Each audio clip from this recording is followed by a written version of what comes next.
Eu queria, sem delongas, olhar para o texto de Filipenses, capítulo 2. Propósito nesta manhã expor o versículo 5 a 11, que nos mostra Cristo como nosso exemplo, nosso supremo exemplo. E Paulo, de maneira muito eficaz, poderíamos dizer, neste capítulo 2, dos versículos 5 a 11, ele nos traz aqui verdades tão poderosas acerca de Cristo. E Paulo tem como objetivo aqui, neste capítulo 2, orientar a igreja quanto à observância deste exemplo que é perfeito, que é o nosso supremo exemplo. Acompanhem comigo, por favor, queridos, a leitura do versículo 5 a 11, que nos diz a palavra: tende em vós o mesmo sentimento que houve também em Cristo Jesus. Pois ele, subsistindo em forma de Deus, não julgou como usurpação o ser igual a Deus. Antes, a si mesmo se esvaziou, assumindo a forma de servo, tornando-se em semelhança de homens e reconhecido em figura humana. A si mesmo se humilhou, tornando-se obediente até a morte, morte de cruz. Pelo que também Deus o exaltou sobremaneira, ele deu o nome que está acima de todo nome, para que ao nome de Jesus se dobre todo o joelho, nos céus, na terra e debaixo da terra, e toda língua confesse que Jesus Cristo é Senhor, para a glória de Deus Pai. Amém. Glória a Deus. Vamos orar, irmãos. Maravilhoso Deus, obrigado por esta palavra. Obrigado por este texto. Obrigado a Deus pela manifestação da tua bondade através do texto sagrado, Pai. Ensina-nos nesta manhã, Senhor Deus. Usa-me como instrumento em tuas mãos para a edificação do teu povo neste lugar. Assim nós oramos em nome de Jesus. Amém. Glória a Deus. Irmãos, vamos observar esse texto, e eu sei a importância dele para todos nós, sobretudo quando nós participamos da mesa do Senhor. E eu queria deixar aqui nesta manhã essa palavra para o coração de vocês, que verdades que são tão caras para a gente. Ou seja, irmãos, Paulo está ensinando a esta igreja, uma igreja que entendia claramente que a partir do momento que nós somos alcançados pela graça de Deus, nós estamos como participantes do Evangelho. Isso é algo que precisa ficar muito claro ao coração de todos nós. Nós participamos, nós contribuímos, nós nos envolvemos e nós externamos a vontade de Deus através do nosso próprio comportamento. Paulo tinha a preocupação de dizer a esta igreja que esta igreja não estava desvencilhada dos princípios que norteiam uma vida conduzida pelo Espírito Santo de Deus. Se você prestar atenção, o capítulo 2 abre falando sobre comunhão. Paulo exorta esta igreja à comunhão. Fato é, o Espírito transforma-nos, nós recebemos o Espírito Santo como dádiva, como bênção, como graça, como favor, que nenhum de nós merecemos. Mas é interessante, irmãos, como há uma luta interna na vida do ser humano, e Paulo trabalha sobre isso, dizendo que, olha, nós precisamos mortificar aquilo que é pecaminoso. Há hábitos constantes e pecaminosos e obstinados que permanecem, que lutam no nosso ente, na nossa individualidade, que tentam trazer ao nosso coração, por exemplo, comportamentos que não honram o nome do Senhor Deus. E esses hábitos pecaminosos, obstinados, que permanecem na pessoa mesmo depois da conversão, eles precisam ser tratados e trabalhados pelo poder do Espírito Santo de Deus. Aleluia. Em outras palavras, nós precisamos entender que é o Espírito que faz o trabalho de mortificar aquilo que é pecado, irmãos. Todos nós somos tentados. E Paulo está tratando sobre, por exemplo, aqui de maneira muito pontual, sobre o egoísmo, sobre aqueles que se interessam pelos seus próprios interesses, por aqueles que buscam e a todo custo a sua própria vontade, em detrimento do próprio Evangelho. E Paulo aqui vai começar a construir no capítulo 2 um princípio de abnegação. Ou seja, Paulo quer dizer a essa igreja que eles precisam perder de vista sua própria vontade. A partir do momento que o Evangelho é realidade do coração de todos nós, nós precisamos entender que a nossa própria vontade precisa vir em segundo plano, o plano primordial, principal, que precisa nortear o coração de todo alcançado pela graça. É o plano divino, é a vontade de Deus, é o reino de Deus, é o querer de Deus sobre as nossas vidas. E isso, ou seja, insistir a todo preço, estabelecer a minha própria vontade, é, em outras palavras, desconstruir de maneira muito prática o princípio da unidade. Repito, insistir numa vontade pessoal é estabelecer princípios que irão desconstruir o princípio da unidade bíblica. Vejamos, irmãos, Paulo trata sobre isso aqui nesse texto. Ele começa o capítulo 2 dizendo, olha, é o peso das primeiras linhas do capítulo 2 de Filipenses. Ele trata sobre a firmeza da unidade em torno do Evangelho. A unidade está em torno do Evangelho. É o Evangelho que une, é o Evangelho que traz graça, é o Evangelho que desconstrói os partidarismos, é o Evangelho que traz unidade, é o Evangelho que agrega, é o Evangelho que salva judeus e gregos, é o Evangelho que traz esta bênção de caminharmos juntos. Há uma expressão que cantamos no hino há pouco, que fala que devemos tolerar por amor. Eu não sei se você prestou atenção, parece até que foi combinado a ministração desta manhã com o hino que foi cantado. E uma das frases que cantamos como hino de abertura do HNC, estava escrito, tolera o teu irmão por amor. Paulo trata sobre isso. Paulo trata sobre a ideia de caminharmos juntos em unidade. Para isto, queridos irmãos, essa é a nossa proposta, sem delongas, nesta manhã. Ele cita o exemplo de Jesus, o nosso supremo e irretocável exemplo, Jesus. Você quer entender unidade? Olha para Jesus.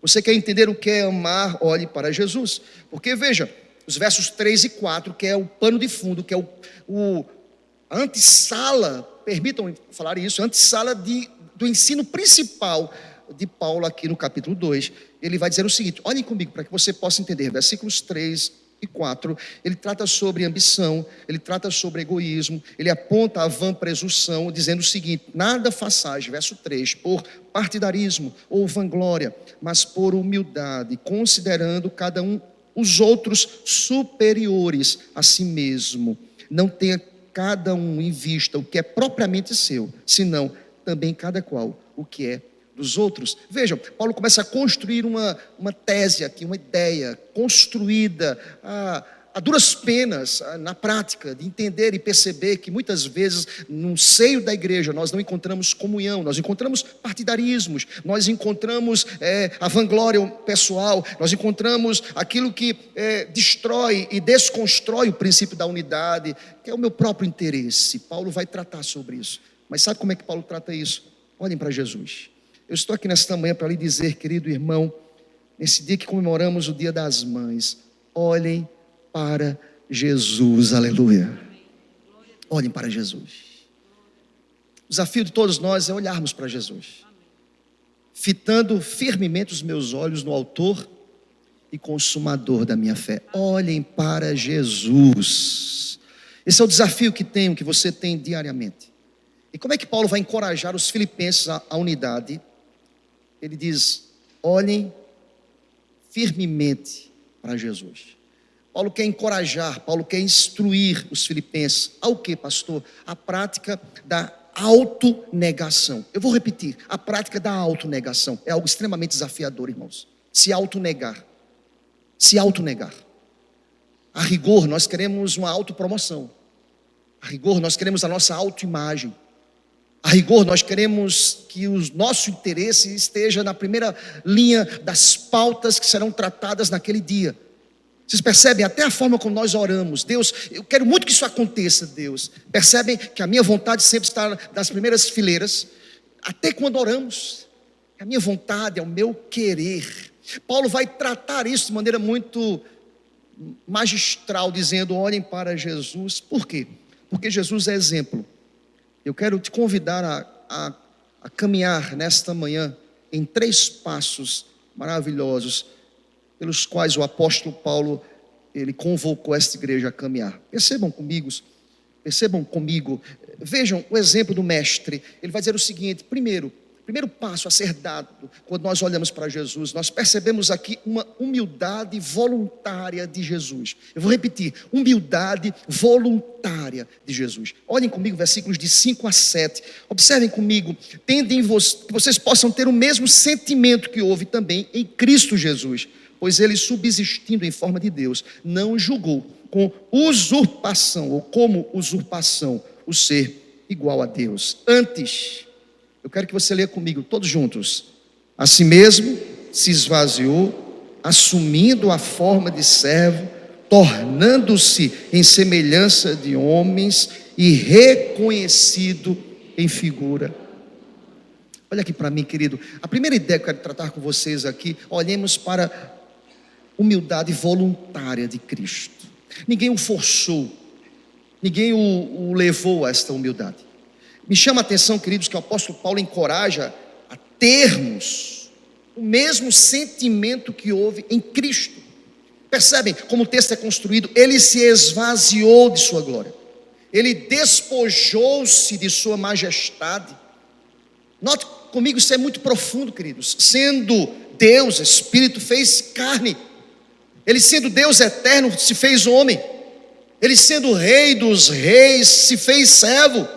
Sendo bendito e exaltado entre os anjos, fez-se maldição por nós. Sendo santo, fez pecado. Sendo glorificado pelos querubins, veio ao mundo para ser cuspido, humilhado pelos homens. Sabe o que Paulo quer dizer a essa igreja? Olhem para Jesus. Percebem que os princípios aqui são estabelecidos de maneira contraditória ao mundo. Nós queremos os louros, nós queremos os aplausos, nós queremos o reconhecimento, nós queremos que as pessoas possam reconhecer o que fizemos ou deixamos de fazer. Paulo vai dizer: não trate a sua vida neste viés, trate a sua vida na mesma perspectiva de Cristo. Olhe para o exemplo humilde e supremo do Mestre. Nós servimos ao Mestre, e o Mestre foi, por certo, queridos, alguém extremamente humilde, voluntariamente humilde. Bendito seja o nome do Senhor para sempre, aleluia. Paulo vai dizer: tende em vós o mesmo sentimento que houve em Jesus. Deixa eu dizer uma coisa para você, queridos. Ele desceu do céu. Ele não nasceu num palácio, voluntariamente. Ele não nasceu num berço de ouro, voluntariamente. Ele quis nascer, tudo segundo os decretos do próprio Deus. Ele quis nascer num berço de palha. Ele não nasceu no seio de uma família opulenta, rica, mas ele nasce no seio de uma família pobre, numa cidade pobre. Ele não viveu pisando em tapetes aveludados, mas diz a palavra que ele não tinha nem onde inclinar a cabeça. Que exemplo, irmãos. Olha aqui para mim, querido, é impressionante como Jesus me ensina. Eu preciso olhar para este exemplo e dizer: que tamanha abnegação, que voluntariedade, que tamanho altruísmo. Ele deixa a sua glória para mergulhar na nossa história com humildade, queridos. Vocês percebem como ele foi até reconhecido, não como Rei dos reis, mas alguém que andava com pecadores. Foi apontado como beberrão, como comilão.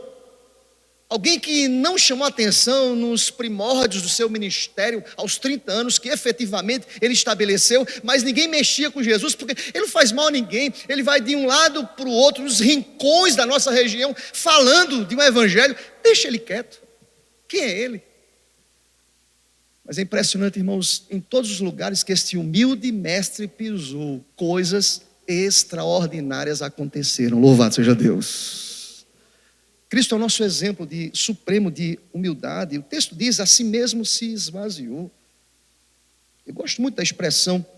Eu estava estudando esse texto, no texto majoritário. A si mesmo se esvaziou.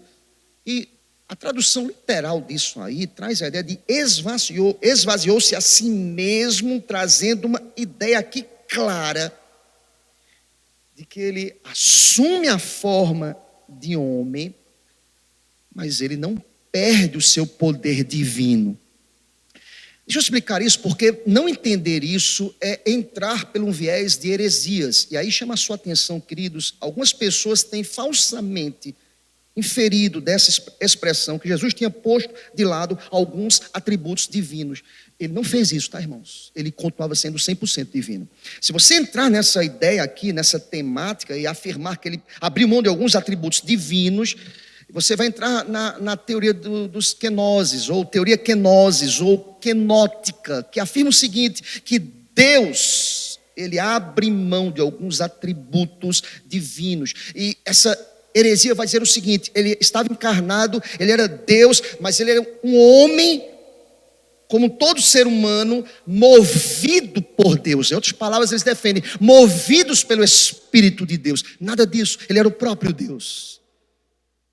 Mas ele, de maneira muito humilde, não subsistindo em forma de Deus, não usurpou o ser igual a Deus, mas se esvaziou, assumindo a forma de servo. O maior exemplo de humildade de Jesus é que ele não veio para ser servido, ele veio para servir. Louvado seja Deus. Deixa eu dar um exemplo para você aqui. Tem muita gente que está na igreja para ser servido. Deus te chamou para servir. Você entende isso, amém, meu irmão?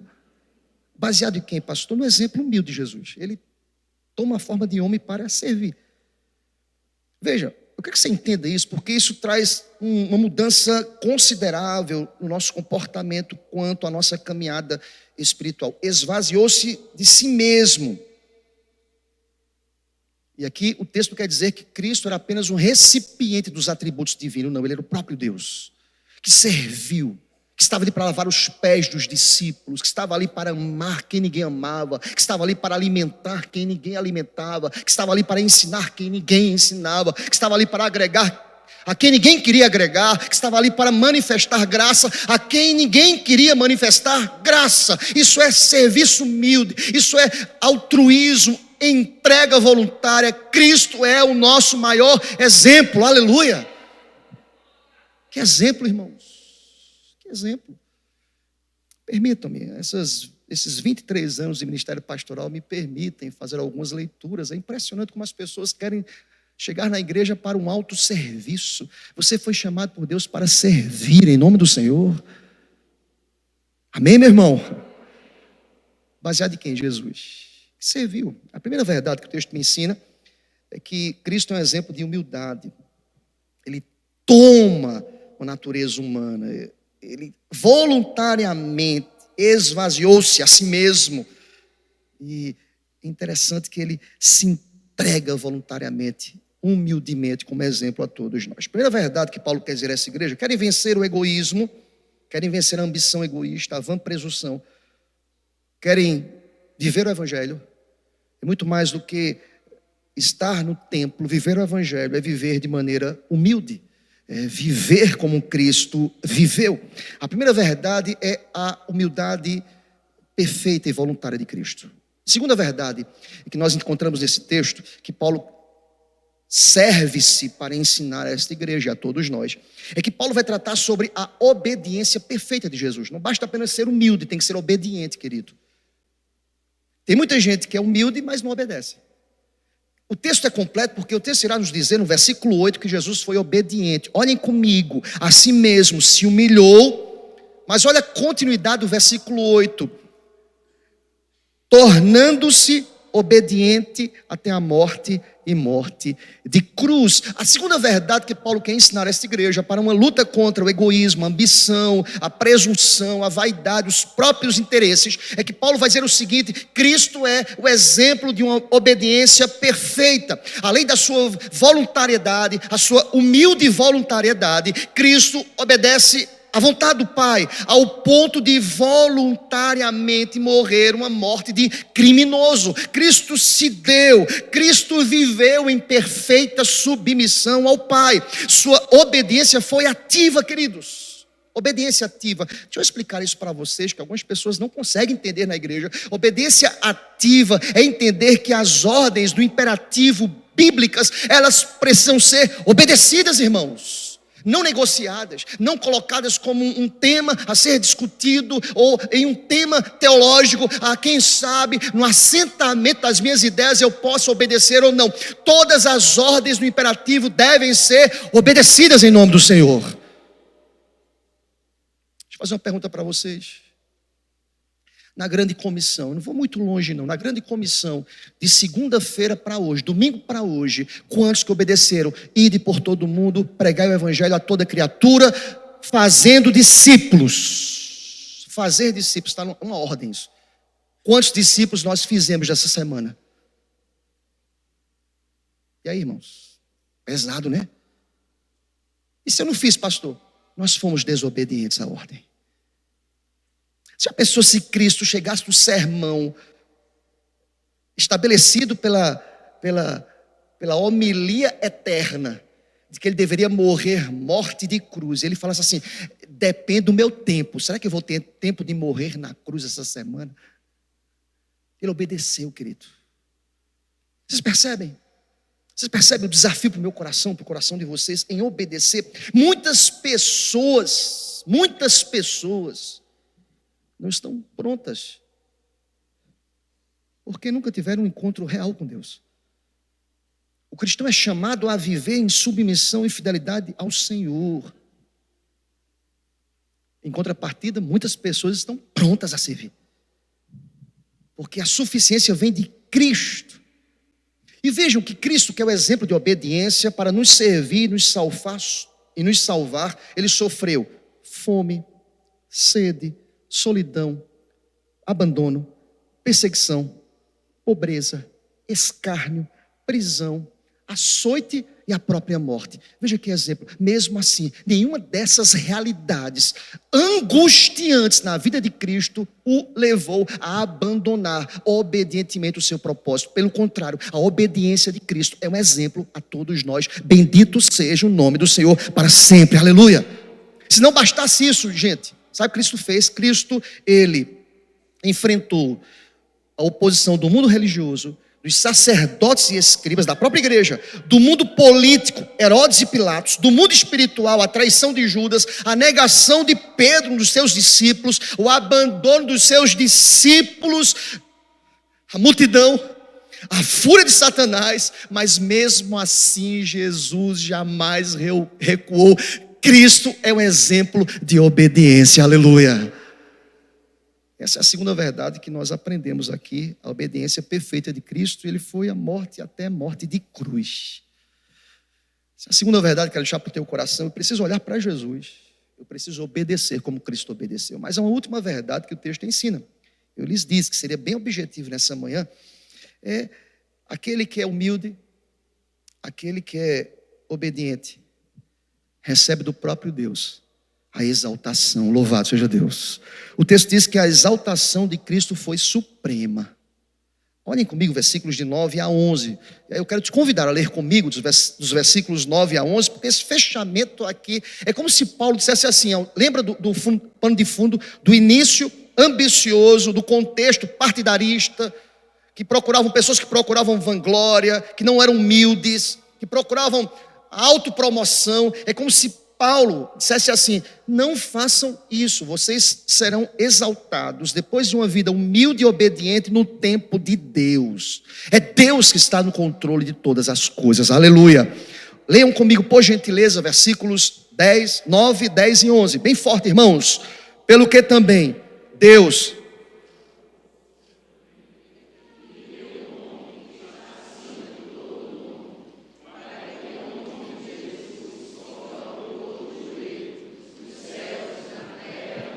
debaixo da terra, e toda língua confesse que Jesus Cristo é Senhor, para a glória de Deus Pai, amém.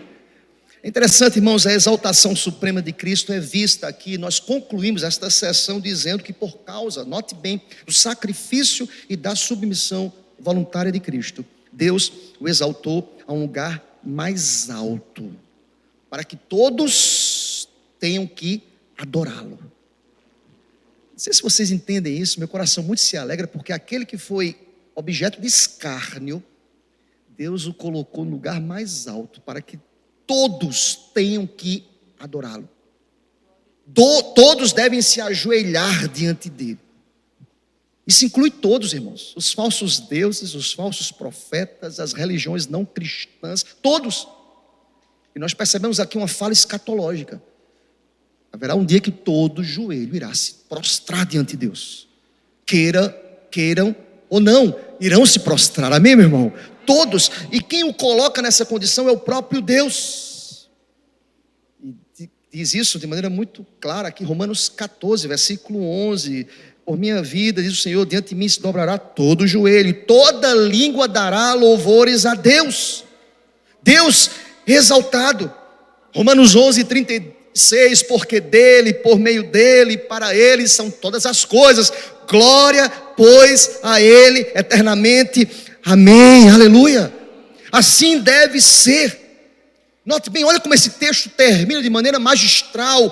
Cristo é o centro de todos os conselhos da divindade. Ele é o alfa e o ômega dos propósitos da divindade, o início e o fim. Todos os pensamentos de Deus com relação a tudo no céu e na terra começam em Cristo e terminam em Cristo. Ele é o centro, ele é exaltado, ele venceu a morte, ele deve ser honrado, glorificado, exaltado pelos séculos dos séculos. Amém, aleluia. Por isso que o nome de Jesus tem poder, irmãos. É no nome de Jesus. Em todos os momentos que a igreja sofreu os reveses da vida, Cristo, de maneira soberana, conduziu a igreja. Louvado seja Deus. Se vocês entendem, todo o evangelho está baseado em Cristo. Por isso que a Bíblia tem que ser lida pela lente de Cristo. Deixa eu explicar para vocês. O objetivo de Deus na criação, na providência, na redenção, é a magnificação de Cristo. Que Cristo tem que ser exaltado. Tudo o mais está subordinado a esta suprema consideração. Cristo deve ser honrado, irmãos. Esse culto é para Cristo. A ceia é para a glória de Cristo. Os louvores para Cristo. A minha vida para Cristo. A minha família para Cristo. A minha maternidade para Cristo. A minha não, de quem é mãe, é lógico, né? A minha paternidade para Cristo. O meu viver para Cristo. A minha conduta para Cristo. E bendito seja o nome do Senhor. Por que eu enfatizo isso, irmãos? Porque nós vivemos hoje uma época de infidelidade e de, permitam-me a expressão, e de ateísmo prático. Infidelidade hoje e uma realidade de ateísmo prático. O que é ateísmo, pastor? Ateísmo é o contrário e o oposto ao teísmo, que em sua forma geral é a crença de que existe ao menos uma divindade, mas não há nenhuma relação com esta divindade. São pessoas até religiosas. Existe um Deus, eu sei, eu cresci na igreja, eu sei que tem um Deus, sem vida, sem intimidade, sem comunhão. Nós vivemos hoje, irmãos, igrejas lotadas, mas em que muitas vezes Cristo não é exaltado, Cristo não é honrado. Percebe, irmãos, o texto está me dizendo o seguinte: é para que todos possam considerar Cristo como exaltado nos céus e na terra. Todo ajuntamento tem um objetivo: honrar a Cristo, irmãos. Você tem que sair de casa, eu preciso sair de casa dizendo: eu devo chegar na igreja para honrar a Cristo.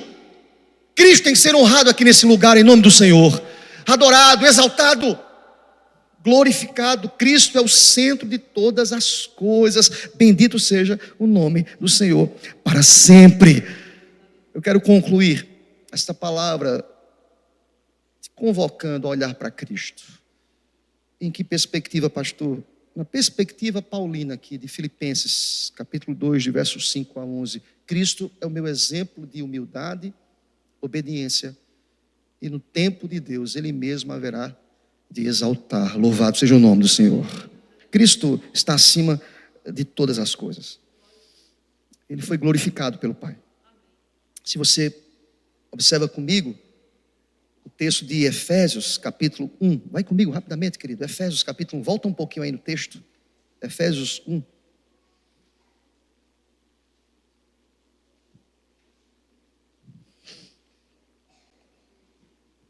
Leia comigo, por favor, querido.